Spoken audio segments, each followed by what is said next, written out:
আমার চ্যানেলে তোমাদের সকলকে স্বাগত। আজ আমরা ক্লাস 5 এর রায়ান মার্টিন প্রশ্নবিচিত্রা থেকে পরিবেশের তৃতীয় পর্যায়ক্রমিক মূল্যায়নের 20 নম্বর স্কুল সলভ করব।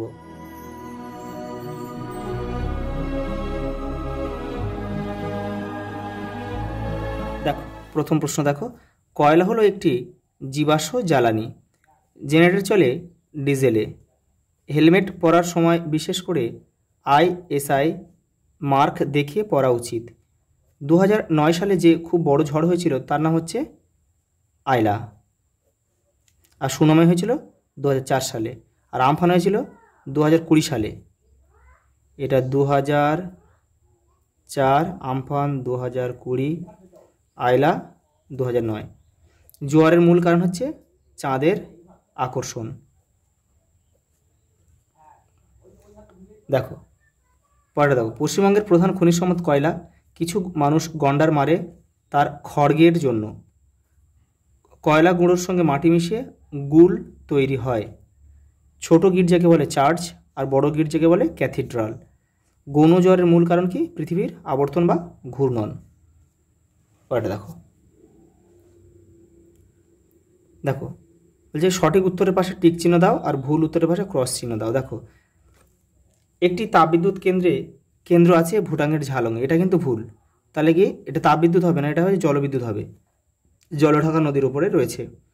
চলন্ত গাড়ির সামনে দিয়ে রাস্তা পারাপার করতে হয়, এটা কিন্তু ভুল। মাজার মানে পীর সাহেবের কবরস্থান, এটা ঠিক। দেখো পরেরটা কি বলেছে, দোকানদার ওজনে জিনিস কম দিলে জেলা উপভোক্তা ফোরামে নালিশ করতে হয়, এটা ঠিক। 14 বছর বয়স পর্যন্ত লেখাপড়া করার শিশুদের অধিকার, এটাও কিন্তু সঠিক। দেখো স্তম্ভ কিন্তু তোমরা এভাবেই করবে, তোমরা কিন্তু তীর চিহ্ন দিয়ে কেউ মেলাবে না। দেখো অপ্রচলিত শক্তি কী হয় বলো তো? সৌরবিদ্যুৎ। দেখো 4.1, এই যে এখানে 4.1 লিখেছি। প্রাচীনকালের পরিবহন, তাহলে কি? পালকি, তাহলে 4.2। পথের পাঁচালী বিভূতিভূষণ বন্দ্যোপাধ্যায় 4.3। পরিবেশ বান্ধব পরিবহন কি? সাইকেল 4.4। প্রথম কাগজ তৈরি হয় চীন দেশে 4.5। পরেরটা দেখো, সুন্দরবনে কী কী গাছ জন্মে? দেখো সুন্দরী, গড়ান, গেওয়া, হেতাল, ধুন্দল, আরও অনেক গাছ রয়েছে। দেখো সমাজভিত্তিক বন কাকে বলে? লোকালয়ের মাঝে যে ছোটো ছোটো বন রয়েছে সেগুলোকে সমাজভিত্তিক বন বলে। তোমাদের বই 123 নম্বর পেজে রয়েছে, ওখান থেকেও তোমরা দেখে নিতে পারো। পানসি কি? ছোটো ডিঙি নৌকা পানসি, 143 নম্বর পেজে রয়েছে তোমাদের বইয়ে। ক্যাথিড্রাল মানে কি? বড় গির্জাকে ক্যাথিড্রাল বলে, আর ছোটো গির্জাকে চার্চ বলে।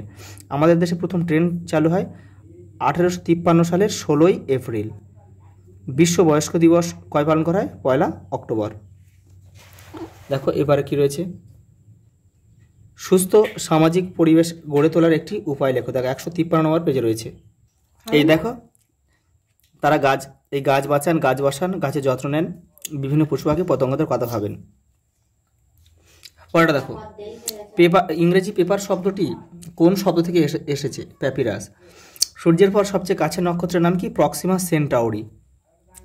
দেখো গৌণ জোয়ারের কতক্ষণ পরে মুখ্য জোয়ার হয়? 12 ঘন্টা 26 মিনিট পর। দেখো অ্যাসিড বৃষ্টি কি? এর ফলে কি ক্ষতি হতে পারে? এটা 132 নম্বর পেজে তোমাদের রয়েছে, ওখান থেকে করবে একটু। এইগুলো কিন্তু আগের সেটগুলোতে বহুবার কিন্তু দেখানো হয়েছে। দেখো কয়লা খনি অঞ্চলে ধসের সমস্যা মোকাবেলা করা যায় কীভাবে? এটাও রয়েছে, 133 নম্বর পেজে রয়েছে। খালি জায়গাগুলো বালি দিয়ে ভরাট করতে হবে আর প্রচুর পরিমাণে গাছ বসাতে হবে। পরেরটা দেখো, হড়পা বান কাকে বলে? এতে কি ক্ষতি হতে পারে? দেখো 160 নম্বর পেজে তোমাদের বইয়ের উত্তরটা রয়েছে। এই যে এখান থেকে এই পর্যন্ত দেখো, এটা পুরোটা লিখবে। পরেরটা দেখো, জোয়ার কাকে বলে? দেখে নাও। ধূমকেতু দেখতে কেমন? দেখো ঝাঁটার মতো দেখতে, তবে একটু দেখে নাও। এই যে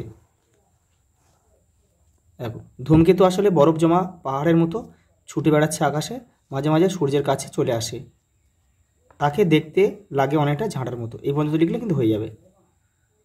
লাস্ট প্রশ্ন দেখো, সূর্যগ্রহণ কাকে বলে? চিত্রসহ বুঝিয়ে দাও। তোমাদের বইয়ের 163 নম্বর পেজে রয়েছে, ওখান থেকে তোমরা করে নেবে। আচ্ছা এই পর্যন্ত, দেখা হবে পরের ভিডিওতে।